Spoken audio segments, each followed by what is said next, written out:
नमस्कार, मैं हूं कृतिका और पेश है आज के प्रमुख समाचार से।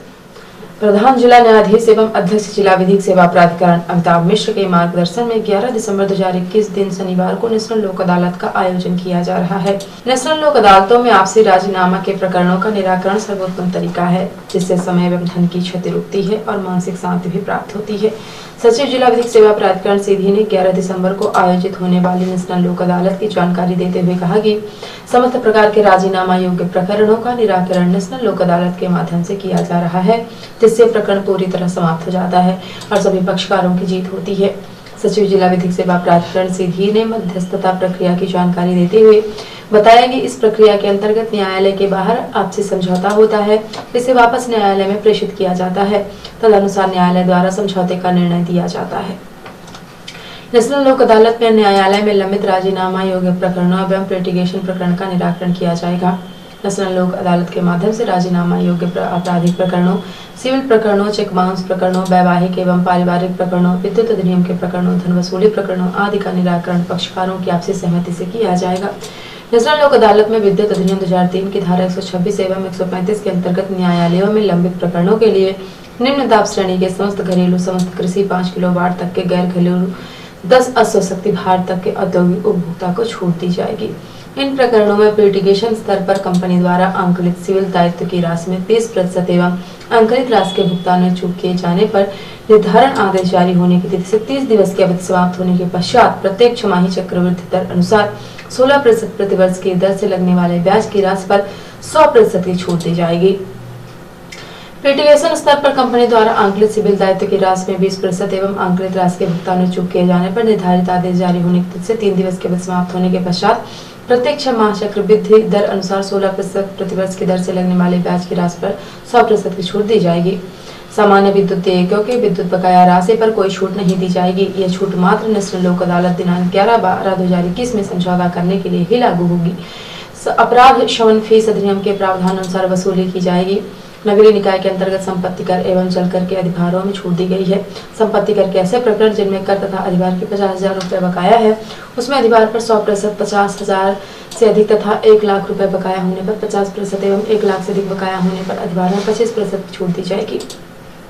जल कर के ऐसे प्रकरण जिनमें कर तथा अधिभार की राशि 10,000 रुपए बकाया है, उनमें मात्र अधिभार में 100%, 10,000 रुपए की अधिक तथा 50,000 रुपए तक बकाया होने पर अधिभार 75% एवं 50,000 रुपए से अधिक बकाया होने पर अधिभार में 50% की छूट दी जाएगी। यह छूट वर्ष 2019-20 तक की बकाया राशि पर ही देय होगी तथा छूट उपरांत राशि अधिकतम 2 किस्तों में जमा करवाई जा सकेगी, जिसमें से कम 50% राशि लोक अदालत के दिन जमा करवाना अनिवार्य होगा। इसी क्रम में सचिव जिला विधिक सेवा प्राधिकरण DL सोनिया एवं प्रथम अपर सत्र न्यायाधीश वीरेंद्र कुमार तनेजा द्वारा आज दिनांक 3/11/2021 को ADR सेंटर सीधी में भू अर्जन प्रकरण के संबंध में आवेदक, उनके अधिवक्ता तथा उभय पक्ष के अधिवक्ता से लोक अदालत में राजीनामा के संबंध में प्रीसिटिंग बैठक की गई, जिसमें दिनांक 11/12/2021 को आयोजित होने वाली नेशनल लोक अदालत में भू अर्जन के प्रकरणों में राजीनामा के संबंध में विचार विमर्श किया गया। उक्त बैठक में MCRDC सीधी के स्वर्णकार न्याय तहसीलदार श्री दीपेंद्र सिंह तिवारी तथा उभय पक्ष के अधिवक्ता उपस्थित रहे। सचिव श्री सोनिया ने अपील की है कि दिनांक 11 दिसंबर 2021 को न्यायालय में उपस्थित होकर अपने राजीनामा योग्य प्रकरणों का निराकरण कराएं तथा विवाद विहीन समाज की संकल्पना में न्यायिक प्रक्रिया में सहयोग प्रदान करें। कलेक्टर मुजीबुर रहमान खान द्वारा जिले में समस्त नगरीय निकायों में प्रगतिरत निर्माण कार्यों, जन कल्याणकारी योजनाओं के क्रियान्वयन, स्वच्छता सर्वेक्षण 2022 सहित विभिन्न कार्यक्रमों की विस्तृत समीक्षा की गई। कलेक्टर ने सभी नगरीय निकायों की सड़कों को अभियान चलाकर गड्ढे मुक्त बनाने के निर्देश दिए हैं।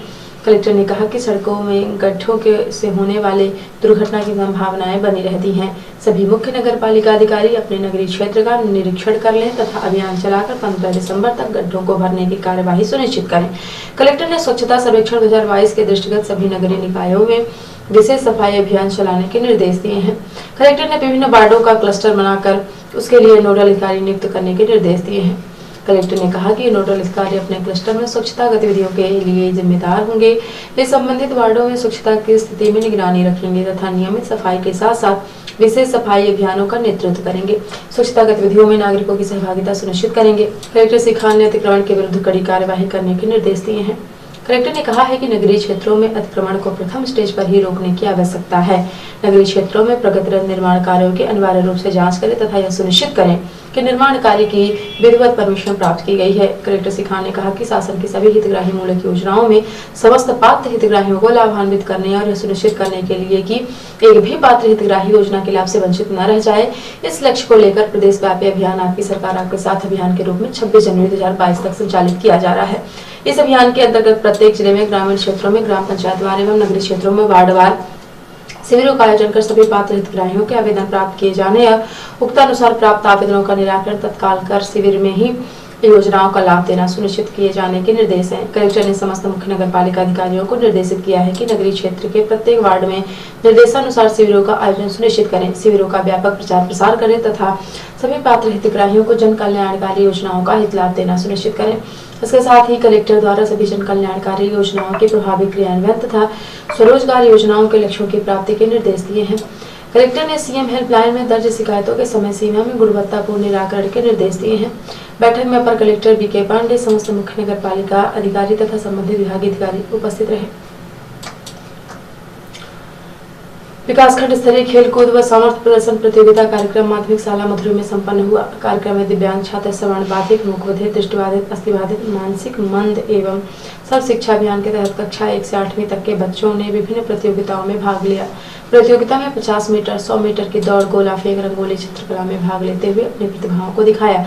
इसमें 100 मीटर दौड़ प्रतियोगिता में प्रथम स्थान अंकित साके, द्वितीय स्थान अनूप रजक, 50 मीटर की दौड़ प्रतियोगिता में प्रथम स्थान मोहित सिंह, द्वितीय स्थान शिव शंकर साकेत, चित्रकला प्रतियोगिता प्रथम स्थान तान्या साकेत, द्वितीय स्थान कुमकुम रावत, रंगोली प्रतियोगिता प्रथम स्थान कशिश साकेत, द्वितीय स्थान साक्षी वर्मा, गोला फेंक प्रतियोगिता में प्रथम स्थान चंद्र कुमार गोस्वामी, शिबू साहू।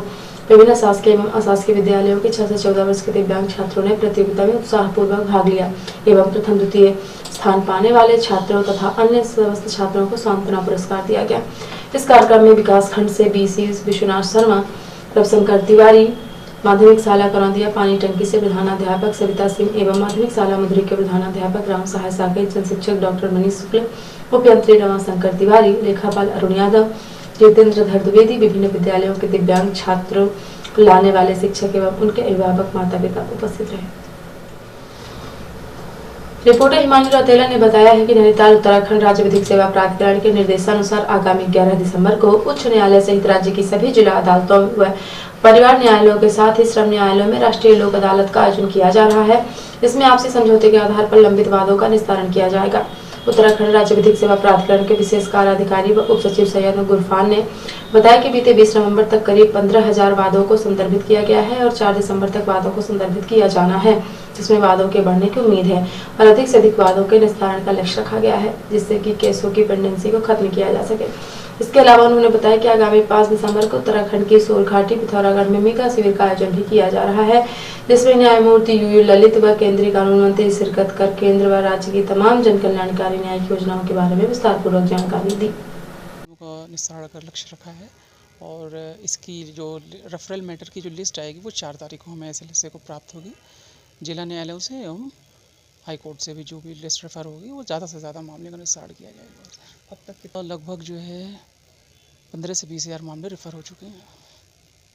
किस तरह आपराधिक मामले ऐसे जो शमनीय मामले होते हैं, वो पारिवारिक मामले एवं जो है मोटर एक्सीडेंट मामले एवं अन्य प्रकार के जितने भी समझौते के आधार पर निस्तारण किया जा सकते हैं वो मामले इसमें निपटाए जाते हैं। मंद होती है ये एक तो सबसे पहली बात ये कि आपसी समझौते के आधार पर इसका निस्तारण हो जाता है, आपस में उनका बना रहता है, कोई समझौते के आधार पर आपस में ही निस्तारण कर लेते हैं। इसका जो है बारे में हम 5 तारीख को पिथौरागढ़ में एक मेगा शिविर कैंप का आयोजन किया जा रहा है, जिसमें माननीय न्यायमूर्ति श्री यूयू ललित जी, जो कि हमारे नालसा के एग्जीक्यूटिव चेयरमैन भी हैं, वो आ रहे हैं और माननीय विधि मंत्री केंद्रीय सरकार वो भी आ रहे हैं और उसमें हम एक मेगा शिविर का आयोजन पिथौरागढ़ में किया जा रहा है। इससे जो है आम जनमानस को हम विधिक सहायता एवं सरकार केंद्रीय एवं राज्य सरकार की जो जन कल्याणकारी योजनाएं होती हैं उसका प्रचार।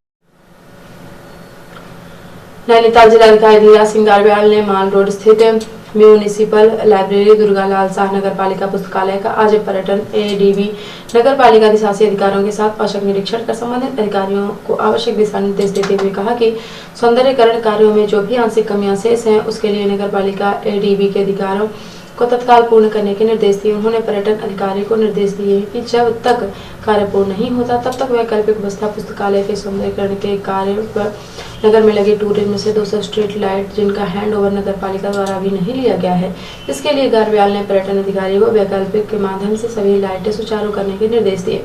जिला पर्यटन अधिकारी अरविंद गौड़ ने बताया कि सभी लाइटों का कनेक्शन विद्युत विभाग से लिया गया है। कल से सभी लाइटें सुचारू रूप से चालू की जाएंगी।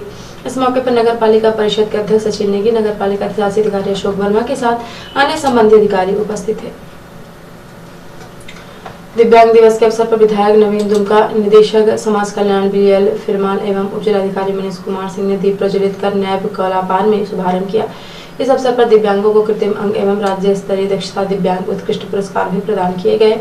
अपने संबोधन में विधायक नवीन दुमका ने कहा कि अधिकतर लोग यह नहीं जानते कि उनके आस पड़ोस में कितने दिव्यांग लोग हैं, समाज में उन्हें उनके अधिकार मिल रहे हैं या नहीं। अच्छी सेहत और आत्मसम्मान पाने के लिए उन्हें समाज में मौजूद अन्य लोगों की मदद की जरूरत है, लेकिन आमतौर पर लोग ऐसा नहीं करते। इसीलिए दिव्यांगजनों की वास्तविक स्थिति के बारे में सामान्य लोगों को बताने और जागरूक करने के लिए दिव्यांग दिवस मनाया जाता है। उन्होंने कहा कि सरकार द्वारा दिव्यांगों के लिए कई योजनाएं चलाई जा रही हैं। सरकार ने दिव्यांगों के 3% आरक्षण को बढ़ाकर 4% कर दिया है। इसके साथ ही दिव्यांगों को 1000 रुपए पेंशन बढ़ाकर 1200 रुपए प्रतिमाह कर दिया गया तथा दिव्यांग बच्चों को प्रतिमाह 700 रुपए पेंशन दी जा रही है। श्री दुमका ने केंद्रीय रक्षा एवं पर्यटन राज्य मंत्री द्वारा नैब के विकास के लिए 21 लाख की धनराशि देने पर उनका आभार व्यक्त किया। इस अवसर पर समाज कल्याण विभाग द्वारा राज्य स्तरीय दक्षता दिव्यांग उत्कृष्ट पुरस्कार मोहम्मद दानिश, गौरव अभिषेक लोहनी एवं सुमन लता को प्रशस्ति पत्र व नगद धनराशि 5000 रुपए प्रत्येक को देकर सम्मानित किया। साथ ही हरक सिंह व पुष्पा वांदी को कृत्रिम पैर, सरस्वती देवी व ऋषि गुप्ता को कान की मशीन, वीरेंद्र को वॉकर तथा अश्विन कदियाल को स्टडी डिवाइस दिया गया। और अब से प्रादेशिक हलचल। MP के 3 पुलिसकर्मियों की यूपी में मौत। अपराधियों को पकड़ने हरियाणा जा रही पुलिस की गाड़ी पुल से टकराई, 5 की मौत, 4 घायल। MP में तबादले, नगरीय विकास एवं आवास के 54 अधिकारी कर्मचारी के ट्रांसफर, CMO, राजस्व निरीक्षक और क्लर्क कैशियर शामिल। मणिपुर में MP रतलाम का सपूत सही ड्यूटी पर जाने से पहले तिलक लगाकर मां ने किया था बेटी को विदा, तिरंगे में लिपट कर आया वीर सपूत।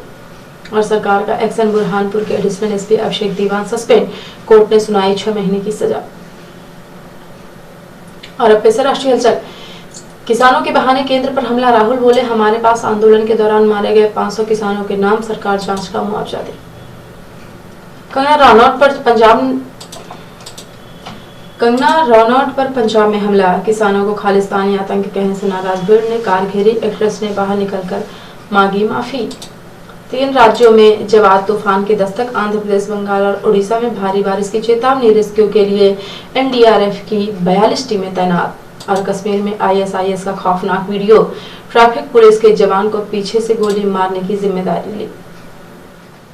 तो ये थी आज की प्रमुख हलचल। यदि आप न्यूज फेसबुक पर देखते हैं तो पेज को लाइक और फॉलो करें, यूट्यूब पर देखते हैं तो चैनल को लाइक और सब्सक्राइब करना बिल्कुल ना भूलें। आप किसी भी न्यूज को तत्काल पढ़ने के लिए लॉग इन करें www.ntvIndianews.com।